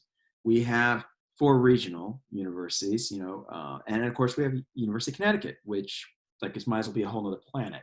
So the reality is, how do we do it? Exist as a small state, and then you throw in, like you said, the private colleges on top of that. that's going to be a big issue. And we know right now our migration patterns in Connecticut, we're pathetic. People aren't really coming to Connecticut. They're leaving Connecticut. And if they're coming to Connecticut, they're not having kids. I can't believe I'm saying this as a gay man. But this is a concern for the future. Not that I want people to procreate more, but this is something that is what does it mean for Connecticut's longevity? Are we going to be sustainable as it relates to K through 12, higher education, and let's go back to our employment and economic issues, because that's really been the bigger issue. And then I'm going to really be, I can't believe it would be the doomsday here. I feel like I'm Keith now. Yeah, that's definitely Keith's role. This is scary. I'm going to bring up the big word. Ready? 2 words he loves to talk about: the silver tsunami in a couple of years, because of what's going to happen with all the retirement is going to happen with so many people. I mean, they're saying in higher ed almost a third of faculty and administrators is just going to cycle out. A third. I mean, minimum. You know, Marco Jakian came to the head of, obviously, the Connecticut public university system, and the former, obviously, chief of staff for our former governor, spoke about this at our faculty senate meeting. I mean, it's going to be at least a third. That's big. So there's going to be a lot of migration patterns going on right now as we're dealing with what do we do about online learning, and as we face this dynamic of what are we going to do another pandemic right now in the midst of all this. There are a lot of moving parts going on, and there's not one way of really addressing all of this in the next couple of years. God, I can't believe that sounds so negative. I'm sorry. I think we're going to have to be a lot more nimble and think, that's going to definitely affect the education system, and Jonathan and I and everybody else. But I think just overall, I'm willing to think really nimbly and accept that the way we've done things, we're still running college the way we ran college when I was in college. Maybe there's another way to make it more accessible, for one thing. And if that means not so many building plans and look, we're putting this up, okay. I think all systems need to look at themselves. But it's so interesting, Susan, because I was just not too long ago, I was just out at the University of Connecticut, and some of the students, they were talking to me about, the brand new student center that they have. They all have a $500 charge that they have to pay, whether they use it or not, for the rock climbing wall and all the other, stuff. Oh, no, right. I mean, it's kind of, in some ways it's wonderful, and in some ways it's kind of obscene. And at the end of the day, you think, well, what if that's not the way we learn anymore in a year or now or in 10 years? Why do we spend billions of dollars on that? We sure did. We did. And we were doing that. And no offense, UConn grads and current students, we were doing that again based on a business model that had kind of worked up to that time. But as Jonathan said, colleges, there's not been the baby boom to fill up the classrooms, and colleges are competing now for a much smaller and smaller group, and not just in Connecticut. There are a lot of choices to go to school all over. So how can we do this differently and more efficiently? I will just remind people, you can raise your hand if you want to get into the conversation. I'm going to ask Kyle here. I think somebody's in the queue, right? I mean, I'm not exactly sure what name is in the queue. Maybe you can pop somebody up there and we'll see if they want to join us. Francis, is it Francis that's coming up here? Or we're going to wait to see Francis materialize on the screen. And we all have to get good at this, Susan. We have to get good at this whole idea of looking at, hi, Francis Padilla. Hi, how are you? Oh, you're muted. You're muted. Yep. The curse of the Zoom meeting. Oh, there you go. All right. She's done this a million times. So, hi. Thank you. Hi. This has been a fascinating conversation. I'm actually on my computer audio now, so let me just, my question is about healthcare, surprisingly. So I think this whole experience has really shown all the fault lines in our health system, right? Or our system, our non-system. I'm interested in your thoughts about what this does for the possibility of Medicare for all, or here in Connecticut, a public plan to make sure that everybody has coverage, that everybody has access to affordable care. Remember, the small businesses employ about 500,000 people in this state. And notwithstanding what was said earlier about the possibility that some businesses might not come back, healthcare has been a major impediment to the growth and development of small businesses and to the people, for the people who work for them. So I'd be interested in your thoughts about that. Can I ask Francis something though? Yeah, no, go ahead. What do you think the chances are that we will no longer connect healthcare to employment? Are you asking me? Yeah. Well, I think that is really a question. You know, somebody said earlier that we really have to start having conversations about the fundamentals. And I do think that as a country, we need to really begin to separate out employment from health coverage.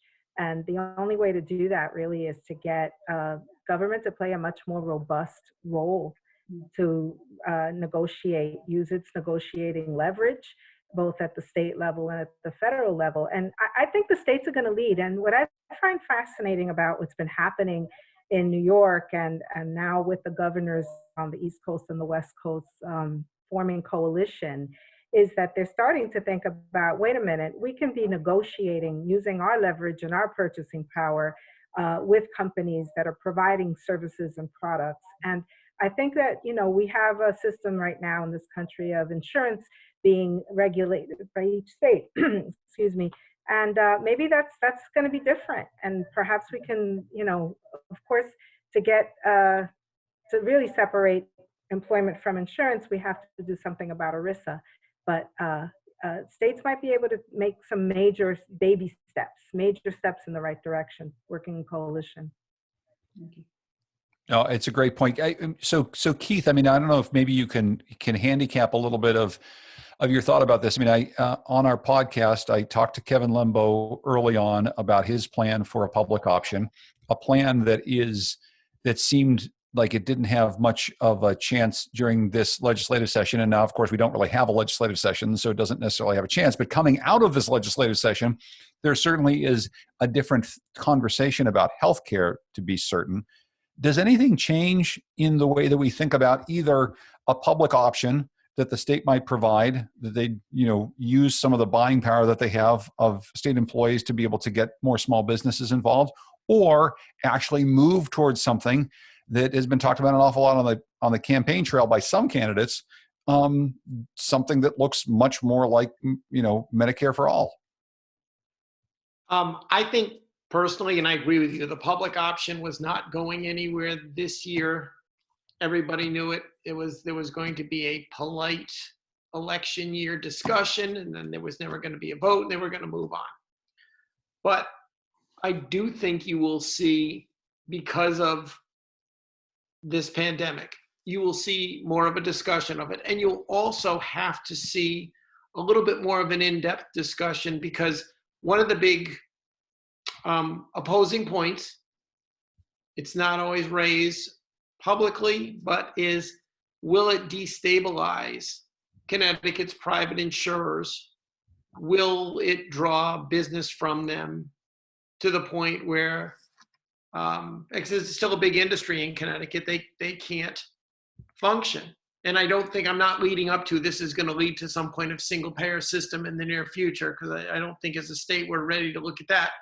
But I was thinking about when we were talking about, and I'll bring this full circle, when we were talking about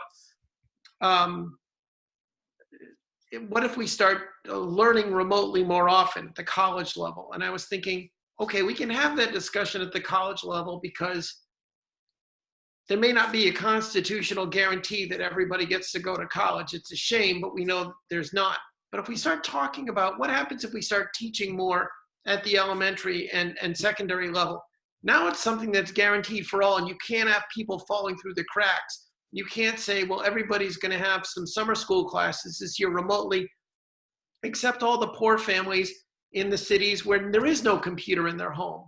And then if you start thinking about it, how many people can't right now access telehealth conferences because the closest computer they can use is in their local library?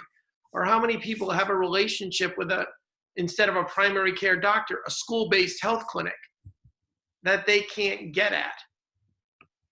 That to me is the same type of question that's going to keep the public option going, because at some point when too many people are falling through the cracks and the state is saying, well, we don't think necessarily that they're all going to go on to Medicaid or they're all going to go on to Husky, at some point you've got to look at something. And if the industry is unable to step up and the state believes that they can play a role, and the rest of the industry is not going to collapse. They have to look at it, I think.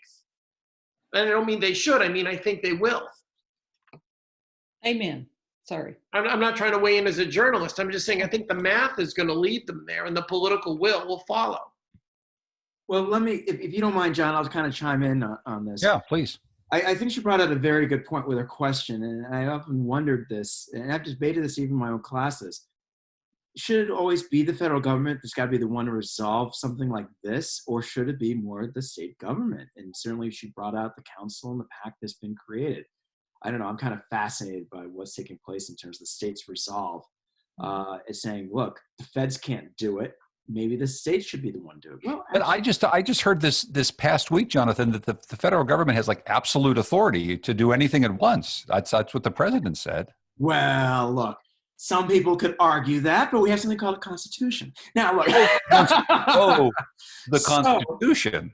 Yeah, of course. And look, at it's very explicit as it relates to certainly state power and state authority. There's certain areas where, and this probably can include even healthcare, where they could step in and say, look, we could do a better job. And in some instances, that's been the case. I mean, look what's going on with Husky Care and its success in terms of for many, young kids for them to get on that plan. Look what's going on with S-CHIP in a lot of states where they have the child health care initiative program out there. So there are some states where they do S-CHIP and Husky and these kind of similar programs where they do a better job of delivering health care, going back to Keith's point, like education. So why not have the states be the ones to find a better pathway of doing it? I mean, look, this is coming from a perspective where I have a healthy fear of the federal government. So I will admit my biases. But the federal government can't be the one to initiate and to help carry this all out as something as complex as healthcare. So on. But I think Susan Francis raised a good point, though. States are working together on all sorts of things that they weren't working together on before. Mm-hmm. Connecticut is having a hard time, maybe passing a public option that's based on its healthcare system for its state employees. But all of a sudden, if you get New York and Massachusetts and a bunch of states, and you're actually able to make some sort of other deal to do public options for healthcare, you sort of change the game, and you subvert this entire idea that it has to be the federal government that actually makes the determination. And I don't know, Susan, that's a pretty interesting idea. It is interesting, and I am excited that people are using the R word right now, because regionalism has always seemed to be a dirty word in New England. But Paul Stern makes a good point in the chat that the federal government was able to implement Medicare without a whole lot of trouble. I think we continue to look at the federal government because that's where the most resources are. And yes, I understand. It depends on where you live in the state. If you live in Mississippi, your chances of being covered by a wonderful insurance policy are nil. And I'm not entirely comfortable with that either. I mean, I live here. I want things good here, but I do expect my federal government to pony up. And that's where the resources are. Mm. I wanted to go back, before we run out low on time, I wanted to go back to Keith, because I think you teased a little bit of this, and I want to get back to your one big thing, Keith, as kind of a finale here, because I think you and a lot of people have some concerns about the forecasting for so many things that we're trying to do right here: health forecasting, economic forecasting. But tell us more about the one big thing that's on your mind, the thing that's really, I don't know, keeping you up at night right now. Okay, you're forcing me to put on not just the regular geek T-shirt, but the extra geek, the Poindexter T-shirt. It is the state's rainy day fund, because that's the type of thing that I think about. Everybody thinks of the state budget reserve as this amazing, impenetrable force field that's going to stop the pain from coming, or at least stop the pain from coming next fiscal year, the fiscal year that begins July 1. And I'm not saying that there's the evidence to prove it won't. But are there absolutely models out there that are saying we could tear through that? Like, I won't say tissue paper, I'll say 4-ply toilet paper. Yes, there are, going with the toilet paper theme. There is a real chance that 12 months from now, whatever fiscal reserves the state of Connecticut had are gone. And we're now looking at how much our tax revenues are depleted, what our new normal is, and we have to dig ourselves out of it with something that made the choices like the Great Recession, I won't say look mild, but look favorable. That to me is the big thing, is when will we get some picture on the lasting damage? And I think the rainy day fund is just going to be the canary in the coal mine. It's going to give us our first hint of what our new normal is. Not that that's the only place you can find it, but that's where someone like me looks for it. One of the things we talked about earlier when you and I were discussing this, Keith, is just this idea of forecasting an economic future, forecasting tax revenues. I think often we assume that budgets are built on real money that we know that we have, and it's built in, not entirely, but it's built largely on projections that we're making about tax returns, projections we're making about expenditures. It's all about projections. And we're in a world full of projections. Everything is about, are we going to flatten the curve? Are we going to actually be able to come out of this recession that we're already seemingly in? And I think that this presents, really a unique challenge in terms of not just the journalist covering it, but just how state government is going to deal with this issue, because we are really forecasting more than we ever have before. And there's a real good chance we're going to be wrong about a lot of this stuff. That's a really good point. You're right. It is almost entirely based on projections. And by the way, the people doing those projections, they're also working from home. So hopefully they have access to all their files. And they're on the call right now. Hi there. What you drinking? Anyway, please go ahead. But I do think that to me is the scariest part when you get past the healthcare issue. Of course, it's not as important as people. But right now, we don't know how many businesses, other than we know there are some, that they'll make the decision this week to close. And there'll be others that say, if we come out in 2 weeks, I'll be fine, but 3 weeks we won't, and they'll close. And there'll be others that say, I'm definitely coming out in 3 weeks, and they will, and then they find out they can't make it.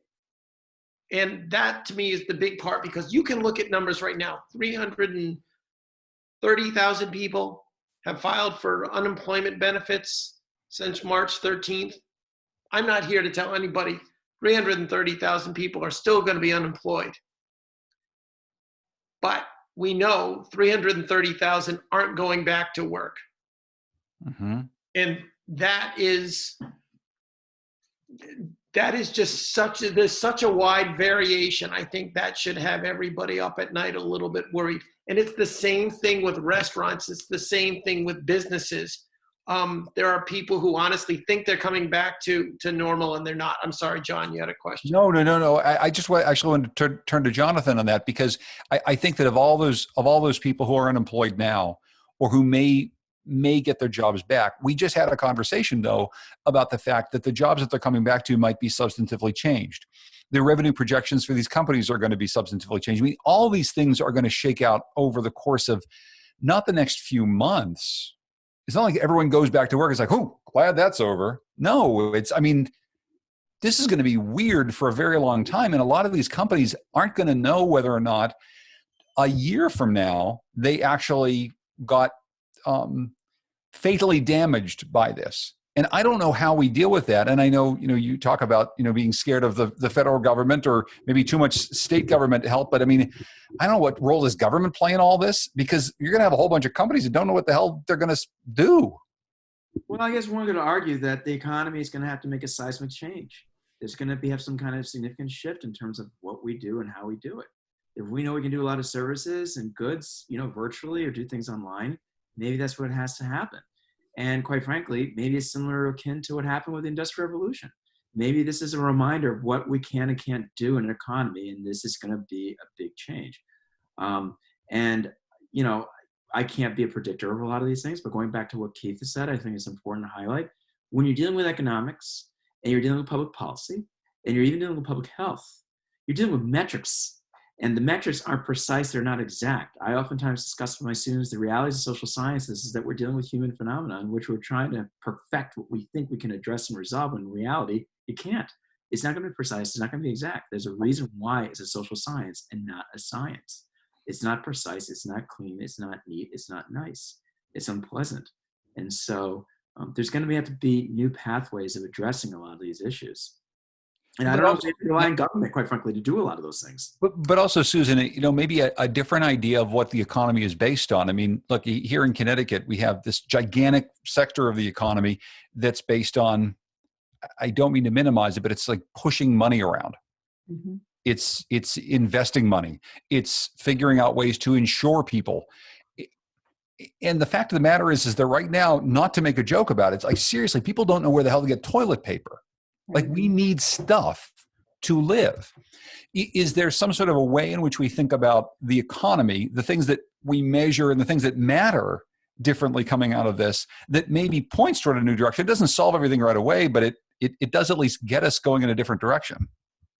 How ridiculous is it to think that we will come out of this with an economy based more on manufacturing? Is manufacturing ever coming back? And I don't even mean at any level, but if we are basing our economy on moving money around, look what happened rather quickly. And I don't have the answer to that. And I know the historic context of manufacturing here. I don't know, is that the answer? I honestly don't know. And is it even a possibility? Wouldn't that be interesting to bring some of that Yankee ingenuity back to New England again? I mean, that's what we were known for. That's what we once had, was that industrialism that you're talking about, not to glorify or romanticize the past, but how do you bring that back? And I have to tell you, John, if you don't mind my jumping ahead, I see my former student, graduate student, asking in the chat, how will this pandemic at least exacerbate Connecticut's pension obligations? Well, going back to, what at least Susan's raised, if you're not having much an economy in the first place here as it relates to businesses and even doing manufacturing, this kind of thing, how can we deal with what's going on in a state like Connecticut? Because if we're not growing out our economy and growing out industrialism or manufacturing or something, what do we have left? Especially when we know we have all these obligations that are owed well into the future, going back to my point about the silver tsunami. I just don't know what those answers are. And it scares me. It scares me a lot, because what do we have left in Connecticut? What's our identity anymore? I just want to say two things quickly. We have somebody in the queue who wants to ask a question. When we say pension obligations, those words, we are contractually obligated to actually have Keith say something next. Okay. Sorry. No, I want to get to the question, so I'll just say it real fast. This goes back to John's points about projections. When Jonathan said, well, heck, they're going to have to be new pathways, or we'll just have to rely on the Yankee ingenuity. I'm not saying that's wrong, but to me, it does romanticize things a little. Here's something, you can call it projection. It's not an exact science, it's not empirical, but we've got enough reliable data that we know. When you have too many people living on the bubble, when you have too many businesses on the bubble, and then the manure hits the fan, those are the folks who generally fall off, who declare bankruptcy, who don't reopen. It's rarely a business or a person who is incredibly economically well off, who in a crisis slips. So common sense says, when you've got more wealth inequality since the stock market crash of 1929, when you have more people and businesses on the bubble than ever, and the coronavirus hits the fan, you're in trouble. So that's my response to the pension obligations. Sally, I think, has a question. I'm sorry, I had to get up because my cat Helga was just tearing the room up, and I have to figure out how to stop her from doing that. Hi, Sally. I see Sally's name. Let's see if we can see Sally's face. It's the most exciting part of this. What do you want to do? Oh, Sally, there you are. Are you there? I'm here. You're there. You're there. We can hear you. Oh, now we can see you too. She does exist. Oh, you're in Chicago. This is excellent. I do exist, and I'm a former Connecticutite, and I've actually been on Connecticut Public Radio before. It's good to see you. Really great to see you. I was on with you a long, long time ago. So none of us are looking our best. I'm not, I'm not dressed for radio. Speak for yourself. I'm dressed for radio. I'm not, whatever. Anyway, this conversation is totally interesting and totally frightening. and for many, many reasons. I really miss Connecticut. I left, came here for a job. They said, oh, you have to come out to Chicago because that's where I'm in insurance, and that's where our department is located. So I move here, and what am I doing now? Working from my apartment. We're all working from home. They sent us home about 5 weeks ago with our very little notice. Someone got sick in our office, and we were all sent home, and we've been there ever since. So all getting used to Zoom and working remotely, and I have to say, I want to form a compact with Connecticut, Illinois, California. Can we pick the states that we want to be with?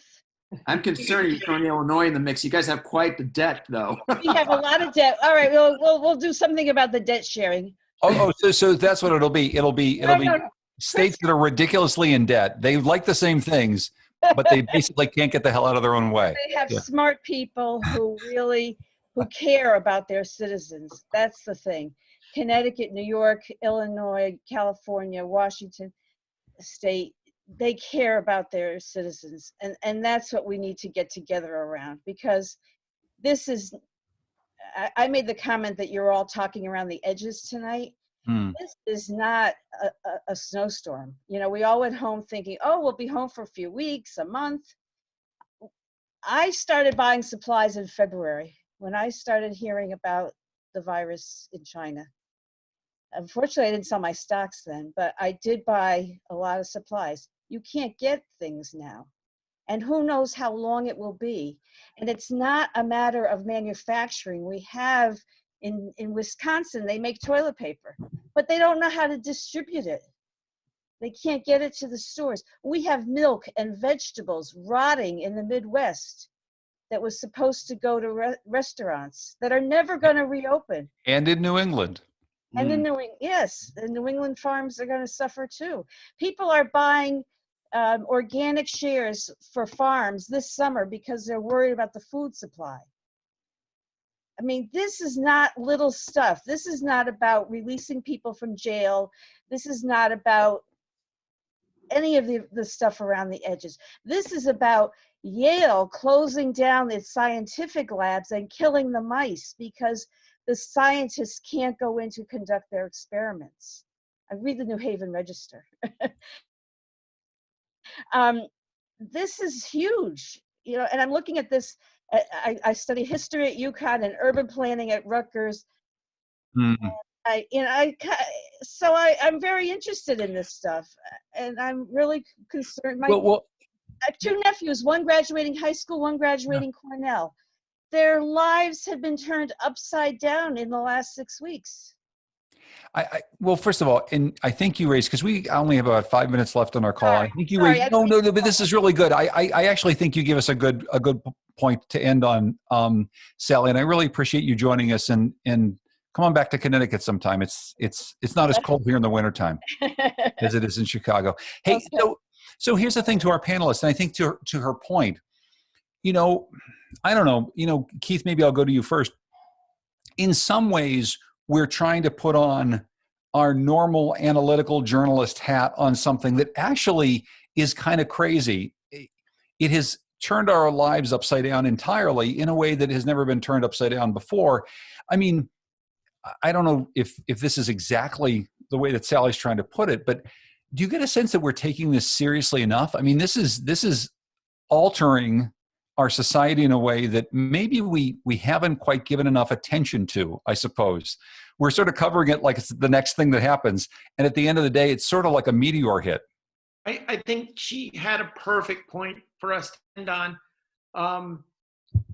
Maybe the right way to say it is we're not taking it all seriously enough. Maybe we're just not thinking outside the box enough, because this really is a time for all of us, whether we're journalists or educators, to challenge ourselves. And I'm not saying make decisions haphazardly, but go back and reconsider what stories we're choosing and how we're teaching. I think sometimes afterward, we're going to look back on this and say, wow, I missed something really important. It's a shame. I didn't mean to. she's actually got me already thinking now, what areas do I need to go back and retest? I don't think there's a better note to end on. Jonathan, how about you? Well, no, and by the way, to Sally, fellow Rutgers alum, I will say that Scarlet Knights. Absolutely, especially now finally they can play basketball again and when they can get there. I get it. There are some points that will be oftentimes overlooked, and yet there are real important points that need to be addressed and resolved. And so for me, I see it more in terms of the big picture than anything else. I get the small little things that can add up and be a significant issue and problem, going back to even Keith's point about the ants. And yet, I guess I see a bigger picture in a sense of resolve. What can we do to really reshape and deal with the dynamics of what we're faced with? And I say this to my students all the time. Look, it stinks right now what we're faced with. I tell them this, I give them the pep talk. They're sick of my pep talks. And yet I'm reminding them constantly there is a future out there. Maybe it's not what we're doing, going back to even what Susan said, what we've done traditionally in the classroom. Maybe we need to find a better pathway. Maybe we need to realize a different economy. Maybe we need to shift around our priorities. And so I see a bigger picture and a dynamic in terms of what we can try to find a way to resolve a lot of these issues and problems we're faced with. Look, America's been faced with all kinds of problems before in the past. We've been faced with 9/11. We've been faced with World War II. We've been faced through so many challenges and problems. It's not like we can't do it again. We can do it again. We just need to recognize that we need to find a better pathway and new ways of going about it. Susan, I'll give you the last word. Oh boy. Well, I agree with both gentlemen. And I think for everybody, including journalists, whatever you're doing for a living, wherever you are right now, I think one way to get through this and to find the better pathways, as Jonathan said, and Keith as well, is you got to think about what's your mission. And if your mission is to educate students, all right, given the environment, what's the best way to do that? If your mission is to tell stories in the press, okay, it's a whole new environment. How can you do that? And if we keep our eye on what's the point, what is our point in doing this, we will find, I agree, the better pathways. We'll be all right. We'll be better. I really want to thank our panelists, all friends of mine, people who I've talked with a number of times, for doing such a interesting, lively, and unusual conversation with so many people. Jonathan and Susan and Keith, thank you so much. I also want to quickly say that, some of the topics that we raised, there are stories on the Connecticut Mirror site right now. Jackie Rabe Thomas wrote about kids with disabilities who can't learn at home, and parents are wondering what they can do. That's a really big issue. Jan Ellen Spiegel's been writing about food waste in Connecticut and what actually happens when farmers have to throw food away. So some of these very topics that we're talking about can be found on the Connecticut Mirror website. It's ctmirror.org. I want to thank everyone for joining us. Thanks so much. Hope you had a lot of fun. I'm going to turn things over to Kyle to round things out. Good job, Kyle. Nice work with this. Oh, you're muted. You're muted. Oh no, your big finale. You're so close. No, thank you all so much. This was so much fun. We obviously, you guys tackled some serious stuff, but I think we managed to have a good time doing it, and that was the goal tonight. This was incredibly informative. I think we see that, and to all of you who are participating in the chat, thank you for the comments throughout. This was awesome. So keep an eye out for our next couple of events that will be coming up. As I mentioned at the top, we're going to have an Ask the Reporter webinar next month with our editor, Beth Hamilton, and our Capitol Bureau Chief, Mark Pazniokis. And then in June, we're going to do a coffee conversation focused on particularly K-12 education impact of going digital and the digital divide between the wealthier school districts and the poorer ones. So we've got some exciting stuff coming up. It's all free for you as CT Mirror members, those of you who are contributing. So that's the exciting part. It's going to be part of a broader membership package we're going to be announcing hopefully within the next couple of weeks here. You can expect an event like this every month going forward, as long as I'm around as the manager of membership and audience development. So it was great being with you all tonight. Thanks for coming, and stay safe, folks. Excellent. Thanks everyone. Good night. Take care. Drink local beer.